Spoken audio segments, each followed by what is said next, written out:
नमस्कार विद्यार्थी मित्रांनो, welcome back to PYQ club. तर मित्रांनो, आज आपण पाहणार आहोत MPSC राज्यसेवा प्रिलिमिनरी एक्झामिनेशन 2016 या वर्षाचं PYQ ॲनालिसिस आणि आजचा आपला सब्जेक्ट आहे जनरल सायन्स. तर चला मित्रांनो, पहिल्या प्रश्नाकडे जाऊयात.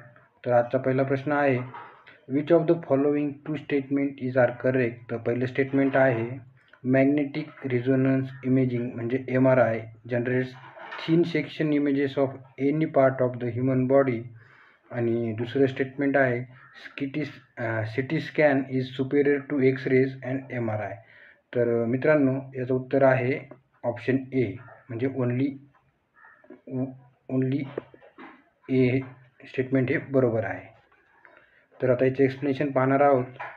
तर बघा, an X-ray, also called radiograph, sends radiation through the body areas with high level of calcium, block the radiation, causing them to appear white on image. Soft tissues allow the radiation to pass through. They appear gray or black on image. An X-ray is the fastest and most accessible form of imaging. An X-ray exam only takes a few minutes to complete. तर बघा, MRI or magnetic resonance imaging uses a powerful magnet to pass radio waves through the body. Protons in the body react to the energy and create highly detailed pictures of the body structures, including soft tissues, nerves, and blood vessels. Unlike X-rays and CT scan, MRIs don't use any radiation. तर हे important statement आहे बघा. म्हणजे X-rays आणि CT स्कॅनमध्ये radiation use केला जातो, पण MRIमध्ये रेडिएशनचा use केला जात नाही. आता बघा, MRIचा तुम्हाला फुल फॉर्मसुद्धा लक्षात ठेवायचा आहे, मॅग्नेटिक रिझोनन्स इमेजिंग. तसंच CT स्कॅनचं लॉंग फॉर्म आहे बघा, computed tomography scan sends radiation through the body. However, unlike a simple X-ray study, it offers a much higher level of detail. म्हणजे CT स्कॅन हे चांगलं आहे एक्सरेपेक्षा. Creating computerized 360-degree views of the body's structures. CT scans are fast and detailed. They take longer than X-rays but are still fast. This makes them ideal for emergency situations. CT indications are often related to trauma, such as someone who was in an accident or failed to rule out fracture. A CT scan may be recommended if a patient can't have an MRI. People with mental implants, pacemakers, or other implanted devices shouldn't have an MRI due to the powerful magnet inside the machine. CT scans create images of bones and soft tissues. However, they aren't as effective as MRIs at exposing subtle differences between types of tissues. म्हणून MRI हे CT scan आणि x ray दोन्हीपेक्षा पण भारी आहेत. Not की CT scan हे MRIपेक्षा भारी आहे. म्हणून आपलं पहिलं स्टेटमेंट फक्त बरोबर आहे. तर आता आपण पुढच्या प्रश्नाकडे जाऊयात. तर पुढचा प्रश्न आहे, which one of the following two statements is correct. तर पहिलं स्टेटमेंट आहे, ultraviolet rays help in diagnosis of small tumours. आणि दुसरं आहे, infrared rays help in analysis of chemical compounds. तर मित्रांनो, हे दोन्ही स्टेटमेंट चुकीचे आहेत. तर कारण की हे दोन्ही स्टेटमेंट एक्सरेजबद्दलचे आहेत. तर बघा, X-rays are the type of rays that can be used to create picture of the structure inside of the body using a small amount of radiation.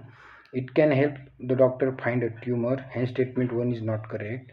X-rays used in characterization of chemical compound. Hence, statement 2 is also not correct. आता बघा, ultraviolet radiation काय असते, तर UV radiation is widely use in industrial processes and in medical and dental practices for variety of purposes, such as killing bacteria, creating fluorescent effects, curing inks and resins, phototherapy and sun tanning. The infrared light is used by electrical heaters, cookers for cooking food, short range communication like remote controls, optical fibers, security systems and thermal imaging cameras that detect people in the dark. म्हणजे infrared लाईटचे जे uses आहेत तिथे दिलेले आहेत, ultraviolet रेडिएशनचे uses ते इथं दिलेले आहेत बघा. तर यामुळे नायदर 1 नॉर 2 असं म्हणजे आपला ऑप्शन नंबर 4 बरोबर इथं आहे. तर आता आपण पुढच्या प्रश्नाकडे जाऊयात. तर पहा, पुढचा प्रश्न आहे, a body is falling freely under the action of gravity alone in vacuum. Which of the following quantities remains constant during the fall. तर एक आहे कायनेटिक एनर्जी, 2 आहे पोटेन्शियल एनर्जी, 3 आहे टोटल मेकॅनिकल एनर्जी आणि 4 आहे टोटल लिनियर मुवमेंट. तर मित्रांनो याचं उत्तर 3 टोटल मेकॅनिकल एनर्जी जी की कॉन्स्टंट राहते. कुठे तर फ्री फॉलमध्ये. तर बघा, when a body falls freely under the action of gravity alone in vacuum, potential energy decreases continuously and kinetic energy increases continuously. म्हणजे जी पोटेन्शियल एनर्जीमध्ये ड्रॉप होत आहे तोच कायनेटिक एनर्जीमध्ये गेन झाल्यामुळे तो बॅलन्स होत आहे. म्हणून conservative force acts on the body so that the total mechanical energy remains constant during their journey in vacuum. Generally mechanical energy किंवा total energy is sum of kinetic energy plus potential energy. ठीक आहे. हा question आहे NCERT class 11 motion under gravity ह्या चॅप्टरवरचा, physics या विषयाचा. तर आता आपण पुढचा प्रश्न पाहूयात.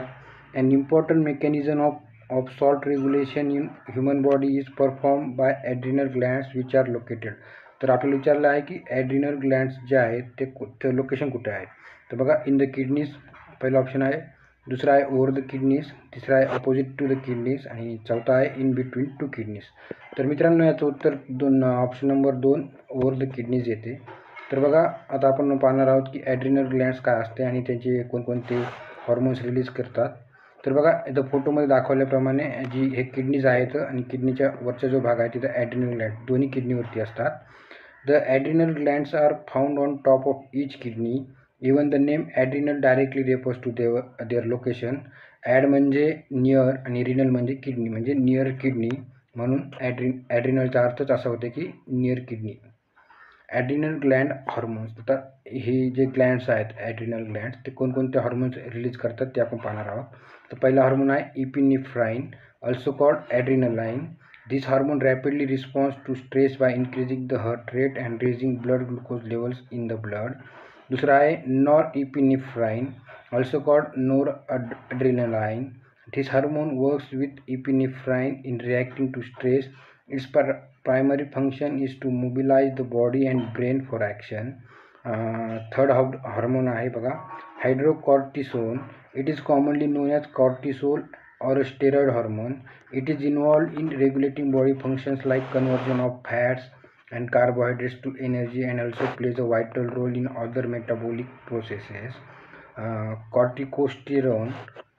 This hormone works with hydrocortisone to control the immune response and prevents inflammatory reactions. तर बघा, आता आपण ॲड्रिनल ग्लँडबद्दलची इन्फॉर्मेशन पाहिलेली आहे. तर आता आपण पुढचा प्रश्न पाहूयात. Which of the above to statements is correct. तर बघा, पहिलं स्टेटमेंट आहे कार्निवोरबद्दलचे हे स्टेटमेंट दिलेले आहे. तर कार्निवोरचे टीथ पॉइंटेड असते असं पहिलं स्टेटमेंट म्हणते. आणि दुसरं स्टेटमेंट असं म्हणते की कार्निवोरचे जे इंटेस्टाईन्स असते ते आर शॉर्टर.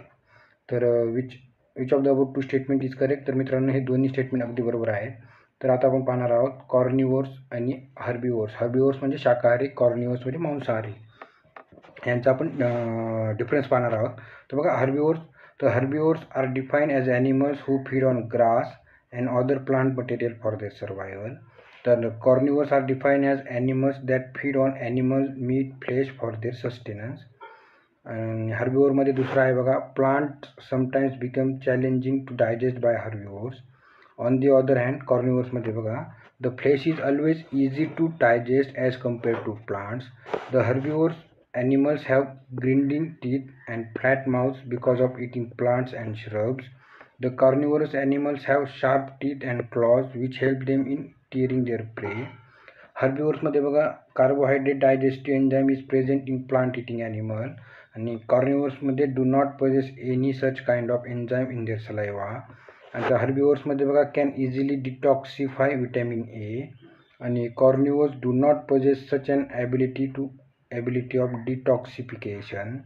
आणि सहावं म्हणजे हर्बिवोर्समध्ये बघा, the facial muscles are complex in herbivores आणि carnivores they are very few facial muscles in carnivores. The large intestine in herbivores is 10 to 12 times big than the length of their body. The intestines of the carnivores are relatively small. The urine is not much concentrated in herbivores. The urine is highly concentrated in carnivores. तर अशा पद्धतीने herbivores आणि कार्निवोर्सचं आपण differentiation पाहिलेलं आहे. आणि जर example बघायचे झाले तर हर्बिवोर्समध्ये काऊ, बफेलो, झेब्रा अशा प्रकारे जे प्लांट इटिंग किंवा ग्रास इटिंग ॲनिमल आहेत ते येतात. आणि कार्निवोर्समध्ये लायन, वुल्फ अशा प्रकारचे मीट इटिंग म्हणजे मांस खाणारे. तर आता आपण पुढचा प्रश्न पाहूयात. The pH scale use to measure acidity and alkalinity of water solution is based on concentration of hydrogen ion which of the following is not acidic. तर पहिला आहे बनाना, दुसरा आहे ब्लड, तिसरा आहे मिल्क आणि चौथा आहे टोमॅटोज. तर मित्रांनो, ब्लड हे ॲसिडिक नसून तर स्लाइटली बेसिक असते. म्हणून आता बघा इथे मिल्कचं जे pH आहे ते आहे 6.3 to 6.6. टोमॅटो जिचं pH आहे 4.4 to 4.4. बनानाचं pH आहे 4.5 to 4.7. म्हणून हे सर्व ॲसिडिक आहेत. पण ब्लडचं pH ची रेंज बघा 7.35 to 7.45 आहे. म्हणून blood is basic in nature. बाकीचे तुम्ही पाहू शकता की लाईम ज्यूस, लेमन ज्यूस याचं pH बघा 2 to 2.6 असते, म्हणजे हायली ॲसिडिक आहे. तर आता आपण पुढचा प्रश्न पाहूया. Which of the following are adverse effects of noise pollution? There is a partial loss of hearing म्हणजे बहिरेपणा येतो. बी आहे it affects reproductive system. C आहे fetus may develop in defects. आणि डी आहे it affects human performance in task requiring communication skills and thinking. आणि E आहे it causes high blood pressure. तर मित्रांनो, ABCDE हे पाचीचे पाची ॲडवर्स इफेक्ट्स ऑफ नॉईज पोल्युशनचे. तर बघा, in human the effects of noise pollution are high blood pressure, hearing loss, may affect circadian rhythm म्हणजे sleep cycle, impair cognitive function म्हणजे कार्य करण्याची क्षमता कमी होते, इरिटेबिलिटी, हाय स्ट्रेस असे काही इफेक्ट्स ऑफ नॉईज पोल्युशन आहेत मानवामध्ये. तर आता आपण पुढचा प्रश्न पाहूया. Consider the following statement. The whistle of a passing train is clearly heard on a quiet misty night. आणि दुसरं स्टेटमेंट आहे velocity of sound in air is proportional to humidity in air. तर मित्रांनो, दोन्ही स्टेटमेंट एकदम बरोबर आहेत. तर बघा, the velocity of sound in air is proportional to humidity in air म्हणजे एक लक्षात ठेवा, व्हेलॉसिटी ऑफ साऊंडची जी व्हेलॉसिटी आहे ती सॉलिडमध्ये सर्वात जास्त असते, नंतर लिक्विड आणि नंतर एअर. व्हॅक्यूममध्ये साऊंडची व्हेलॉसिटी 0 आहे.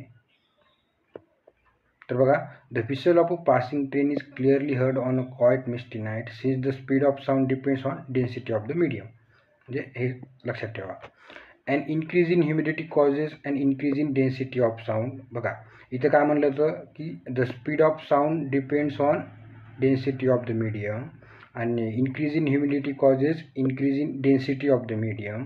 म्हणूनच काय होते की स्पीड ऑफ साऊंडची जी स्पीड आहे ती जास्त ह्युमिडिटी असलेल्या मीडियममध्ये जास्त असते.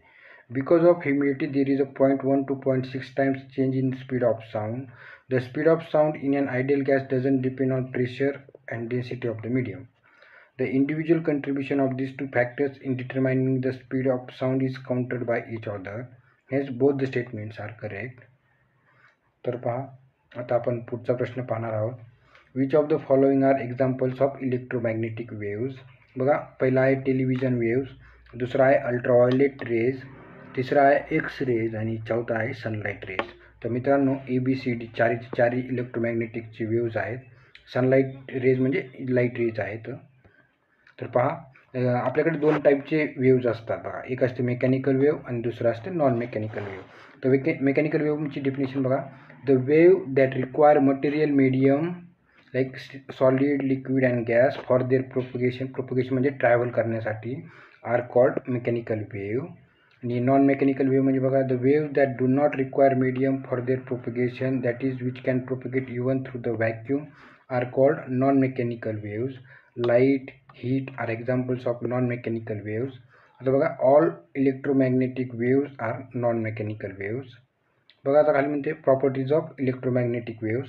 दे are neutral, they propagate as transverse wave. Important आहे, ट्रान्सवर्स वेव्ह म्हणून ते प्रोपगेट करतात.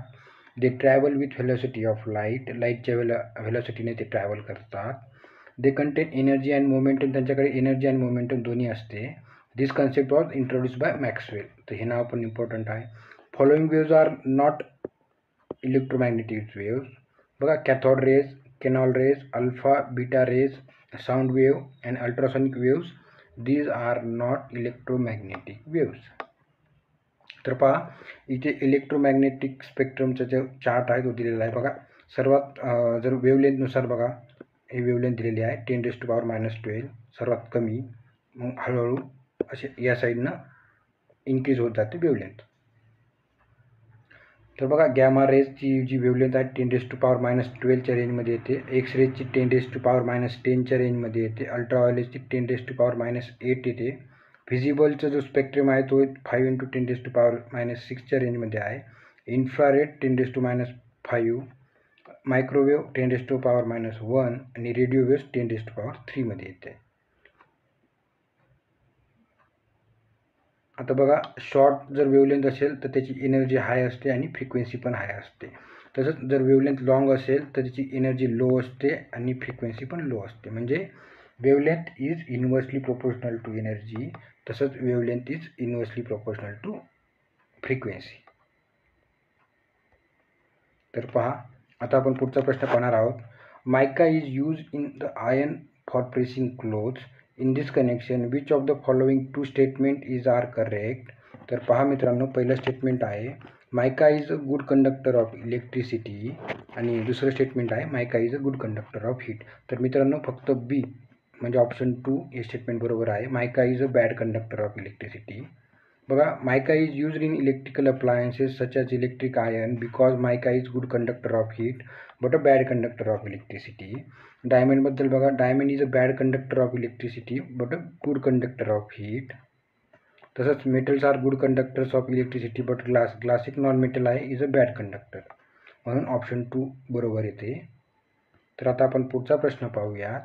If we observe a pebble in a pool the pebble would appear to be. म्हणजे एखाद्या खड्ड्यामध्ये जर आपण पेबल म्हणजे दगड पाहिला तर तो दगड कसा दिसेल असं आपल्याला विचारलेलं आहे. बघा तर पहिला आहे की deeper in the water than it really is. दुसरा आहे at the same depth at which it is. तिसरा आहे near to the surface than it really is. आणि चौथा आहे इनविजिबल. तर मित्रांनो याचं उत्तर 3 येते, नियर टू द सरफेस. म्हणजे तो जितका खोल आहे तेवढा खोल नाही वाटतं, तो वरती आहे असं वाटते आपल्याला. आणि जो फिनॉमिना आहे त्याच्यामुळे हा आपल्याला नियर टू द सरफेस दिसते, त्याचं नाव आहे रिफ्रॅक्शन. तर बघा if we observe a pebble in a pool the pebble would appear to be nearer to the surface than it really is because of refraction. आता बघा the pebbles in a pool appear shallow than it's actually is because the rays of light coming from the bottom of the pool is refracted by the water and form a virtual image of the pool bed some height above where the pool bed actually is, thus misleading the observer.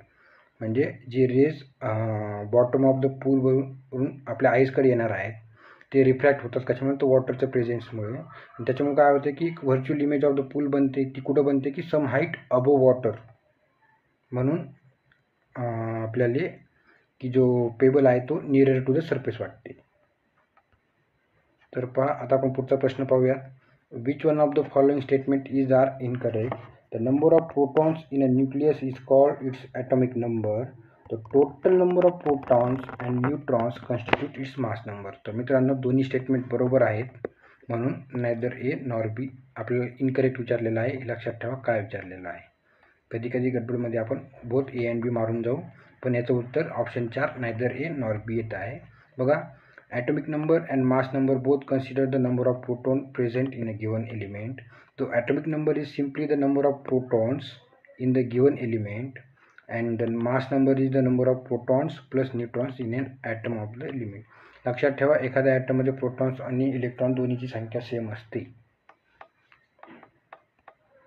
तर आता आपण पुढचा प्रश्न पाहूया. इजबगोल that is used in stomach disorders is obtained from. तर पहिला option आहे प्लॅन्टेगो ovata, दुसरा ऑप्शन आहे पोंगामिया पिन्नाटा, तिसरा ऑप्शन आहे आउजिनिया उजेन्सिस आणि चौथा ऑप्शन आहे ऑसिमम सॅक्टम. तर मित्रांनो याचं उत्तर ऑप्शन ए प्लॅन्टेगो ओवाटा येत आहे.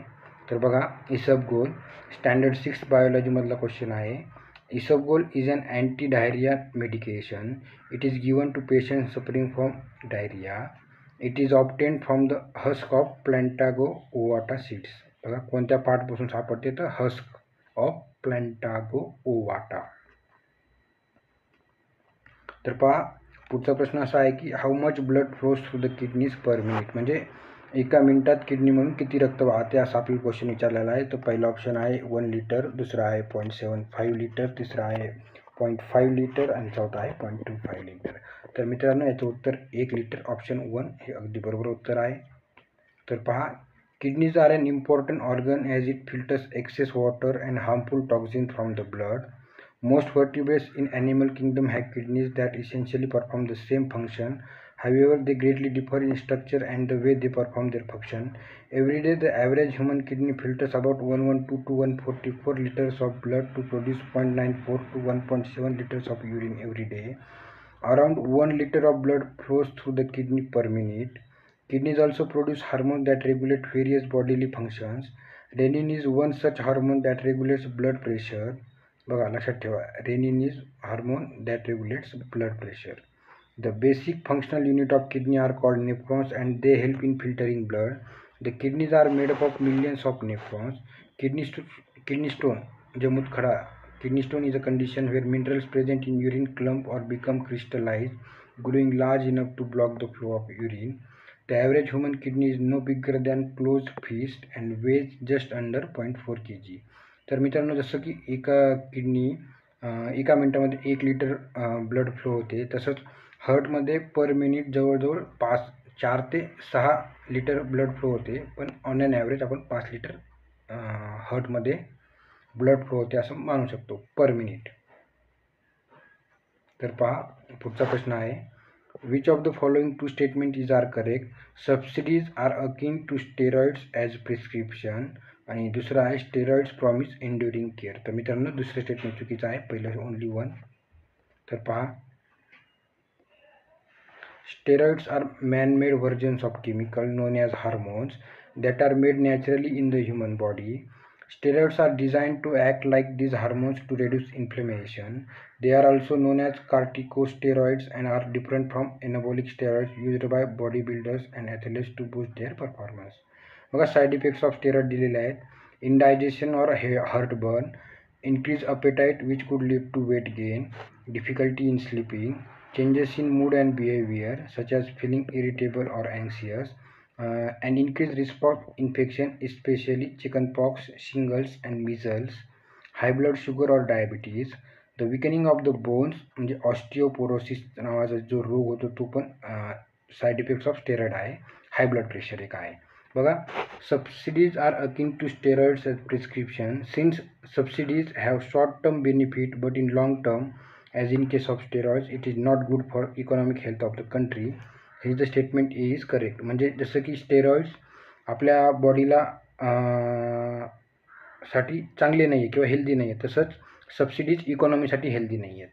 म्हणून steroids play critical roles in number of disorders including malignancies like prostate cancer where steroid production inside and outside the tumor promotes cancer cell aggressiveness. Hence steroid promise enduring cure is not correct statement. म्हणजे फक्त पहिलं statement बरोबर आहे. पहा पुढचा प्रश्न आहे in an accident the anterior pituitary of a 4-year-old was सिव्हिअरली damage but the boy survived. What may happen. पहा तर पहिला ऑप्शन आहे low level of thyroxine will be release. दुसरा आहे की स्पर्मॅटोजेनेसिस विल नॉट बी स्टिम्युलेटेड. तिसरा आहे the boy will not grow much in height. आणि चौथा आहे the growth of memory Gland will be stimulated. तर बघा मित्रांनो द पहिला थायरॉक्सिन जे आहे ते थायरॉइड ग्लँड सिक्रीट करते, त्याचा आणि पिट्युटरी ग्लँडचा काही संबंध नाही, म्हणून पहिलं चुकीचं आहे. स्पर्मॅटोजेनेसिस जी स्पर्म फॉर्मेशनची प्रोसेस आहे ती टेस्टिसमध्ये होते आणि टेस्टोस्टेरोनमुळे होते, म्हणून त्याच्यामध्ये पण पिट्युटरी ग्लँडचा काही फंक्शन राहणार नाही. The boy will not grow much in height, कारण आता हे अगदी बरोबर उत्तर आहे, कारण की जे ग्रोथ हार्मोन आहे ते पिट्युटरी ग्लँड सिक्रीट करते आणि जर पिट्युटरी ग्लँडच डॅमेज झाली असेल तर मग ग्रोथ हार्मोनचे प्रमाण बॉडीमध्ये कमी राहील आणि त्यामुळे त्या बॉयची ग्रोथ जास्त होणार नाही. The growth of memory Gland will be stimulated. याचं हे जे आहे ते ऑक्सिटोसिन हार्मोनमुळे होते, ना की पिट्युटरीमुळे होते. तर पहा इथं दिलेलं आहे, the pituitary gland also known as hypophysis is a pea-sized endocrine gland situated at the base of our brain. It is often referred to as master gland because it produces some of the important hormones in the body. It is situated in a bony structure called pituitary fossa just below hypothalamus, close to the optic nerve. The pituitary gland is divided into three parts, also called lobes: anterior pituitary, intermediate pituitary and posterior pituitary. हे त्याचे 3 parts आहेत. कशाचे? Pituitary ग्लँडचे. Functions of hormone secretory by pituitary gland. बघा कोणकोणते hormone secrete करते. A healthy adult humans pituitary gland consist of 2 parts, anterior and posterior, म्हणजे समोरचा आणि मागचा भाग. And intermediate pituitary regress during gestation and is upset in adult humans. बघा anterior pituitary hormones. The anterior pituitary is responsible for the synthesis and secretion of several key hormones in the body. These hormones include human growth hormone, responsible for growth and repair of all cells in the body. दूसरा है thyroid stimulating hormone, influences the thyroid gland for the release of thyroxine, its own hormone. TSH is also called thyrotropin. आता बघा posterior pituitary hormones. बघा the posterior pituitary is responsible for storage and secretion of 2 very important hormones. पहिला आहे anti diuretic hormone, control the water balance of the body by affecting reabsorption of water by the kidneys. आणि oxytocin control certain aspects of pregnancy and child birth such as uterine contraction and production of milk. पहा pituitary gland releases growth hormone, human growth hormone, responsible for growth and repair of all cells in the body. Hence, in an accident, the anterior pituitary of a 4-year-old was severely damaged, but the boy survived. Then the boy will not grow much in height. तर पहा पुढचा प्रश्न आहे, bundle of his is a network of. पहिला आहे nerve fibres found throughout the heart. दुसरा आहे muscle fibres distributed throughout the heart. तिसरा आहे muscle fibres found only in ventricle. आणि चौथा आहे nerve fibres distributed in the ventricle. त्याचं उत्तर 3 muscle fibres found only in ventricle असे येते. तर बघा bundle of his is a network of muscle fibres found in the walls of ventricles. They originate from AV node and further give rise to Purkinje fibres. This helps in maintaining the rhythmic contraction of the ventricles. तर आता आपण पुढचा प्रश्न पाहूयात. With the progress of any chemical reaction, the rate of chemical reaction dash with time. पहिला आहे decreases, दुसरा आहे इन्क्रीजेस, तिसरा आहे रिमेन्स कॉन्स्टंट आणि चौथा आहे इन्क्रीजेस व्हेरी फास्ट. तर पहा मित्रांनो, याचं उत्तर ऑप्शन ए डिक्रीजेस असते. का? तर बघा रिझन दिलेलं आहे की rate of reaction is directly proportional to concentration of reactants. जसं जसं रिॲक्शन पुढे जात जाईल तसं तसं कन्सन्ट्रेशन ऑफ रिॲक्टन्स कमी होत जाईल. जसं जसं रिॲक्टनचं कन्सन्ट्रेशन कमी होत जाईल तसं तसं रिॲक्शनची स्पीडसुद्धा कमी होत जाईल. As the reaction proceeds concentration of the रिॲक्टन decreases, hedge the rate also keeps on decreasing with time. तर पुढचा प्रश्न आहे बघा, natural rubber is a polymer of dash. पहिला आहे प्रोपीन, दुसरा आहे आयसोप्रीन, तिसरा आहे फॉर्मल्डिहाइड आणि चौथा आहे फिनॉल. तर मित्रांनो natural rubber is a polymer of isoprene. तर पहा इथे त्याचं एक्सप्लेनेशन दिलेलं आहे. It is actually a chemical substance which is made up of large number of smaller molecules. काय तर polymer. These smaller molecules will link together to form the formation of larger molecule. The atoms in the polymer are held together by covalent bond. Isoprene IUPAC name काय बघा 2-methyl 1,3-butadiene has a chemical formula of C5H8. Is a smaller unit which in many number will join to form natural rubber. Therefore natural rubber is polymer of isoprene. पहा पुढचा प्रश्न आहे, which of the following carbohydrates is a disaccharide. पहिला आहे glucose, दुसरा आहे fructose, तिसरा आहे सुक्रोज आणि चौथा आहे सेल्युलोज. तर मित्रांनो याचं उत्तर सुक्रोज ऑप्शन नंबर 3 येते. तर पहा disaccharide is the sugar form when 2 monosaccharides are joined by glycosidic linkage. Like monosaccharide, disaccharides are soluble in water. 3 common examples are sucrose, lactose and maltose. बघा, सुक्रोज, लॅक्टोज आणि maltose हे तीनही डायसॅचराइड आहेत. याचा source जे आहे 12th बायोलॉजीमधला हा question आहे. आता आपण पुढचा प्रश्न पाहूयात. Recently the news of North Korea having successfully tested hydrogen bomb shook the world. तर हायड्रोजन बॉम्बबद्दल पहिलं स्टेटमेंट पहा. Hydrogen bomb is at least twice more dangerous than the atom bomb of the same capacity or power. आणि B आहे neutron bomb causes less financial harm but more human loss. तर पहा मित्रांनो, याचं option number 2 अगदी बरोबर आहे. Only B is true. तर बघा, thermonuclear weapon, fusion weapon or hydrogen bomb हे एकाच हायड्रोजन बॉम्बचे वेगवेगळे नाव आहेत. Is a second generation nuclear weapon design. Its greater sophistication affords it vastly greater destructive power than first generation atomic bombs. तर पहा, nuclear weapon also called an atom bomb, nuke, atomic bomb, nuclear warhead, A bomb or nuclear bomb is an explosive device that derives its destructive force from nuclear reactions, either fission or from a combination of fission and fusion. A neutron bomb, officially defined as type of enhanced radiation weapon, is a low-yield thermonuclear weapon designed to maximize lethal neutron detonation in the immediate vicinity of the blast while minimizing the physical power of the blast itself. The neutron release generated by a nuclear fusion reaction is intentionally allowed to escape the weapon rather than being absorbed by its other component. The hydrogen bomb has the potential to be 1000 times more powerful than an atom bomb, according to several nuclear experts. Hence, statement A is not correct. Neutron bomb causes less financial harm but more human loss. Hence, statement B is correct. तर पहा, आता आपण पुढचा प्रश्न पाहूया. Which of the following statement with respect to an average adult is are correct. पहिलं statement आहे the normal range of glucose in the blood while fasting is up to 70 milligram. The normal statement B आहे the normal range of glucose in blood post lunch is up to 140 milligram%. तर पहा मित्रांनो, जे पहिलं statement आहे the normal range of glucose in blood while fasting is up to 70 नाही, ते 70 to 100 milligram पाहिजे. इथे 70 to 100. आणि the total range of glucose in the blood post lunch is up to 140 milligram%. तर स्टेटमेंट बी ही अगदी बरोबर आहे. बघा, याचे एक्सप्लेनेशन पाहूयात. The expected values for normal fasting blood glucose concentration are between 70 milligram per decilitre and 1000 milligram per deciliter. When fasting, blood glucose is between 100 to 125 milligram per deciliter. Changes in lifestyle and monitoring glycemia are recommended. A post-meal blood sugar measurement below 140 milligram per deciliter is considered normal. If your levels are between 140 and 199, it indicates that you may have prediabetes. तर म्हणजे बघा, fast करताना जर blood मध्ये ग्लुकोजचं concentration किती पाहिजे, तर ते पाहिजे 70 to 100 मिलीग्राम पर डेसिलिटर.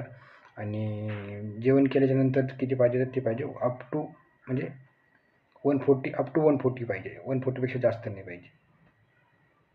तर पहा, पुढचा प्रश्न आहे what can be use as fire extinguisher. तर बघा, पहिला ऑप्शन आहे कार्बन डायऑक्साईड अँड ब्रोमोक्लोरोडायफ्लोरोमिथेन म्हणजे BCF. दुसरा आहे CB आणि CTC, chlorobromomethane and carbon tetrachloride both. तिसरा ऑप्शन आहे बोथ द अबो आणि चौथा आहे नन ऑफ द अबो. तर मित्रांनो, याचं उत्तर बोथ ऑफ द अबो येत आहे. बघा, carbon dioxide and bromodifluoromethane and chlorobromomethane and carbon tetrachloride can be use as a fire extinguisher. म्हणून याचं उत्तर option 3 both of the above येते. तर अशा पद्धतीने आपण 2016 या वर्षामध्ये विचारलेले MPSC प्रिलिम्स राज्यसेवाचे क्वेश्चन पाहिलेले आहेत.